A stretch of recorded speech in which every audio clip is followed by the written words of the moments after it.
Hi, I'm Erin. These are my kids, Bethany and Abby. For years, I felt trapped in a life that was making me sick. Trying to get out of that rut, I had lots of failures. But now my girls and I are on the move, searching for a better life. A life that is healthy, fulfilling, and true to our values. Now we are living in our camper, touring Southern Ontario, hoping to find a place to call home. We are visiting several farms where we might live in exchange for work. We went to an organic seed farm on Pelee Island. We went to an off-grid, self-sufficient homestead near Lake Erie. Now we're checking out a permaculture food forest near Lake Huron. I'm glad to have you join me in my beautiful unschooled life.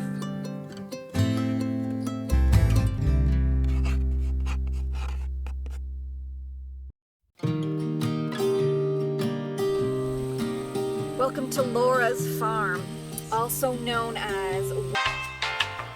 Laura's Farm is a permaculture farm. So it's 13 acres that used to be farmed industrially, and in the last 15 years, Laura and her husband have allowed nature to return to this land. Possibly the coolest thing about this property is that Laura and her husband Garnet have mowed the pathways throughout the property into the shape of a giant turtle, inspired by the Anishinaabe tradition. Permaculture is a type of regenerative agriculture, so it's about allowing nature to do its thing and harvesting what you need, but making sure that there's enough for the animals and enough for the bugs. It's not about fighting against nature. It's not about killing the weeds and killing the pests. It's about creating a healthy, balanced ecosystem so that there's enough for everybody. So that there are pests, but there's also predators that eat those pests, and so on and so forth. Another big part of permaculture is it's about planting perennials and a lot of trees. So she's got lots of fruit trees and lots of nut trees growing here. They've got heart nuts and hazelnuts and pine nuts and walnuts. It's about variety, it's about diversity, because that's what makes a healthy ecosystem. Permaculture is also about improving soil health by allowing nature to work unimpeded.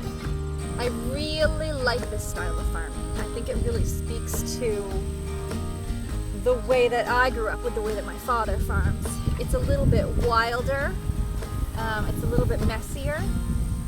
It sort of embraces the chaos of nature. And it's not about trying to control nature or dominate nature. It's about allowing nature to do what nature does best and harvesting what you can from that. So what I would be doing here, if I were to come live on this farm, is helping them turn this beautiful place into a source of income, which is challenging. At the best of times, trying to make an income from farming is challenging, but when you're sharing with the bugs and the birds, it makes it even more challenging. And also, this is a neighborhood, an area where there are a lot of farmers. Just up the road, there's a huge market, roadside market stall. Just in that direction, there's another big roadside market stall. So there's a lot of other people selling vegetables and so on, and fruit. So they've sort of made their niche market nuts. And it's tricky trying to find a way to make money off of it without ruining the beauty of it, because it's so natural and wild and peaceful. If you wanted to extract more from it, that would require damaging this natural, beautiful, peaceful place. So it's kind of a tall order. Laura is a very, very knowledgeable woman. There's a lot that I could learn from her, and I think we would work well together. As for living arrangements, again, we would have to build our own tiny house on the property if we wanted to do this work. There is a possibility for us to live in the farmhouse, but I don't really want to live with someone else. I want my own space, and I like to be alone. But there is someone a few years ago was gonna build a tiny house on this property, and he brought in a semi-truck trailer, and he started to build his tiny house in it, and then he left and he never came back. So I could pick up where he left off and turn it into a tiny house, and it would make for a really good tiny house. Actually, it's nice and big, and it is on wheels, so if we needed to move at some point in the future, we have that option. There are a lot of things that are good about this place, like it's close to the girl's dad, so it would be easy for them to visit with him.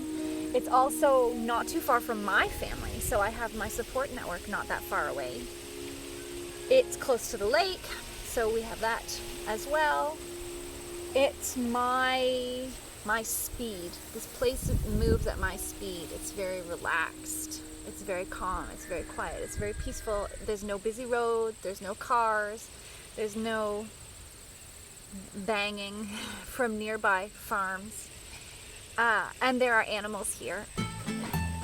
Laura breeds and trains Jack Russell Terriers. She currently has 12 of them.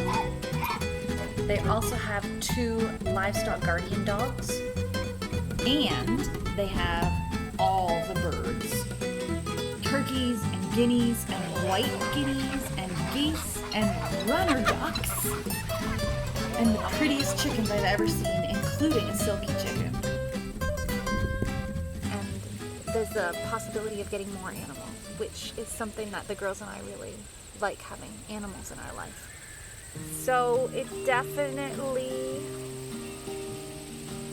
has a lot of perks to it, a lot of things that I like about this place. I was never the one to write up a song for just anyone.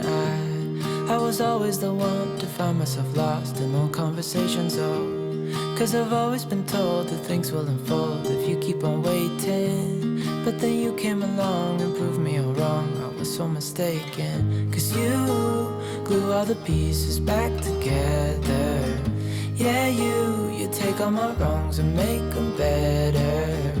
Yeah, you're making me wanna try forever. And I feel so free, oh my sweet baby.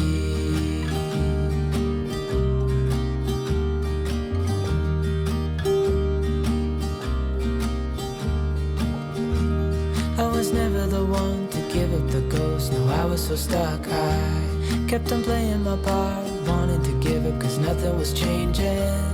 But with you it's so clear, and now that you're here I see colors in every spectrum. Guess I finally learned my lesson. Cause you glue all the pieces back together. Yeah, you take all my wrongs and make them better. Yeah, you're making me wanna try forever. And I feel so free, oh my sweet baby. Yeah, okay, stop talking for 1 second.